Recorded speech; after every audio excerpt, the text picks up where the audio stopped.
और सम्राट की कहानी सुनाई। एक जैन फकीर के पास एक सम्राट मिलने गया था। वह फकीर अपने बगीचे में गड्ढा खोद रहा था। उस सम्राट ने कहा कि मैं आपसे कुछ ज्ञान सीखने आया हूँ। उस संत ने कहा कि बैठो और देखो और सीखो। सम्राट बैठ गया। संत अपना गड्ढा खोद रहा था। सम्राट ने कहा कि कुछ कहिएगा। गड्ढे खोदे चले जाइए, गौर से देखो, मैं हूँ ही नहीं, बस खड्डा खोदना ही है हो रहा है। मैं तो हूँ ही नहीं, मैं इतना पूरा लीन हूँ कि इस खड्डे को खोदने में मुझे अलग करने की कोई ज़रूरत नहीं है। मैं खड्डा खोद रहा हूँ, ऐसा कहना गलत है। मैं खड्डा खोदने की क्रिया हो गया हूँ, ऐसा ही कहना ठीक है। तुम भी देखने की क्रिया हो जाओ कृपा करके। उस बात को मत सोचो कि जब मैं बोलूँगा क्या बोलूँगा, जब तुम समझोगे तो क्या समझोगे। तुम कृपया यहाँ सिर्फ देखना हो जाओ। उस सम्राट ने कहा यह तो बड़ा मुश्किल है, सिर्फ देखना, मुझे लौटना भी है। तो उस संत ने बोला कि अब लौटना ही हो जाओ, लेकिन तब लौटना ही हो जाओ। और उस सम्राट ने कहा मुझे कुछ आपसे पूछना भी है। तो फिर उसने कहा फिर पूछना ही हो जाओ, प्रश्न ही बन जाओ। हम जो भी कर रहे हैं हम वही नहीं हैं। अगर आप क्रोध करते वक्त पूरा क्रोध बन जाए तो शायद दोबारा क्रोध ना कर सके। थोड़ा थोड़ा करके नहीं करना, लेकिन क्रोध करते समय क्षमा मांग रहे हैं, भीतर क्रोध करते वक्त प्रायश्चित भी कर रहे हैं, भीतर क्रोध करते वक्त जान रहे हैं कि यह बुरी चीज़ है, तब आप क्रोध भी पूरे नहीं हो पाते, प्रेम में भी पूरे नहीं हो पाते। जिस प्रेमी से मिलने के लिए कि वर्षों से प्रतीक्षा, जब वह मिल जाता है तब हम कुछ और सोचते हैं। जिस प्रेमी से मिलने के लिए वर्षों सोचा था, जब वह मिल जाता है तो पास बैठ जाता है, तब हम उसे भूल जाते हैं और कुछ और सोचने लगते हैं। जिस धन की प्रतीक्षा में हम बचपन से जवानी या बुढ़ापे तक पहुंच जाते हैं, जब वह धन मिल जाता है तो हम फिर भी संतुष्ट नहीं होते और कुछ और चीज़ मांगने लगते हैं, सोचने लगते हैं। जिस धन को खोजने के लिए वर्षों से मेहनत की थी, जब वह मिल जाता है तिजोरी में चाबी लगाकर बाहर बैठकर हम कुछ और सोचने लगते हैं।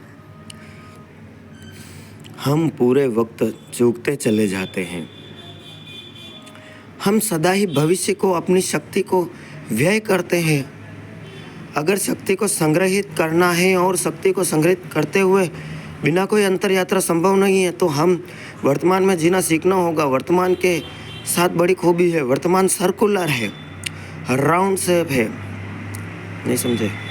एक नदी है, वह वन डायमेंशनल है जो भागी जा रही है, पूरे वक्त भागी जा रही है। सागर की तरफ वन डायमेंशनल है, उसमें एक आयाम है, वो भागी जा रही है। एक सरोवर है, वो भाग नहीं सकता, वो गोल है, अपने भीतर ही घूमता रह जाता है। सारी ब्रह्मांडता उसके भीतर है। जिस क्षण आप वर्तमान के क्षण में होते हैं उस वक्त सरोवर की बातें हो जाते हैं। This video is sponsored by Dwarkadhish electric and power tools and refrigeration. Subscribe, share and like. आगे बढ़ते हैं। आप सरोवर की बातें हो जाते हैं। गोल, वर्तुलाकार शक्ति आपके भीतर घूमने लगती है, क्योंकि बाहर जाने के लिए कोई मौका ही नहीं मिलता। मौका मिलता है भविष्य से। कल क्या करूँगा, इससे तत्काल मौका मिल जाता है। कल क्या होगा, तत्काल मौका मिल जाता है। अभी यहाँ हूँ, मुझे यहाँ सुन रहे हो। अगर आप सिर्फ मुझे सुन रहे हो तो आप जरा भी शक्ति नहीं खोएंगे। एक वर्तुकाल व्यक्तित्व बन गए, नॉन डायमेंशनल। अब आपका कोई आयाम ना रहा, अब आप बह नहीं सकते। अगर सिर्फ सुन रहे हैं, अगर सुनने के साथ सोच रहे हैं, आप थक जाएंगे, आपकी शक्ति क्षीण होगी। अगर मैं सिर्फ बोल रहा हूँ तो मैं थकने वाला नहीं हूँ। अगर मुझे बोलने के साथ सोचना भी पड़ रहा है तो मैं थक जाऊँगा। अगर कोई भी क्रिया पूरी हो रही है, शक्ति नहीं खो रही है। कोई भी क्रिया अगर टोटल है तो वह शक्ति संग्रहित होती है। प्रेम अगर पूर्ण है तो शक्ति लाता है। क्रोध अगर पूर्ण है तो वह भी शक्ति खोता नहीं है।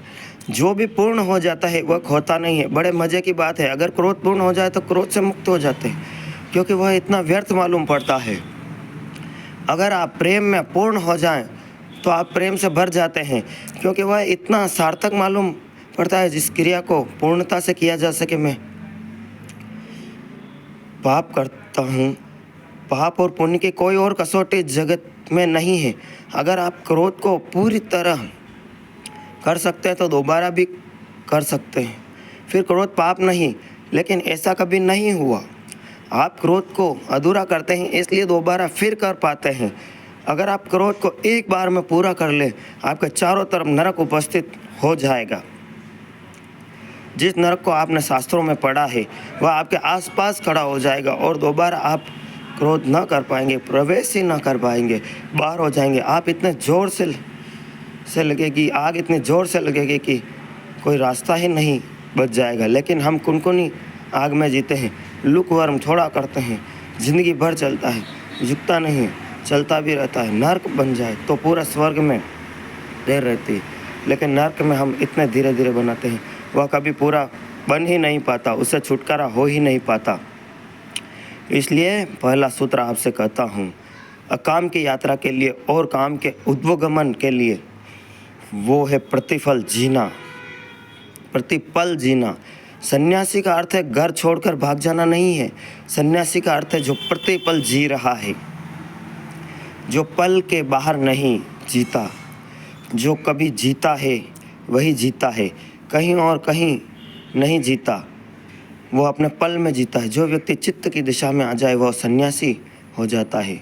सन्यास का अर्थ यह है to be in the present, to be in the present. अब यह मज़े की बात है, अगर यह जीवन क्षण हमारा चारों ओर हमें घेर ले, क्रोध हमें पूरी हो सके तो क्रोध से मुक्त हो जाएंगे। धन्यवाद दोस्तों।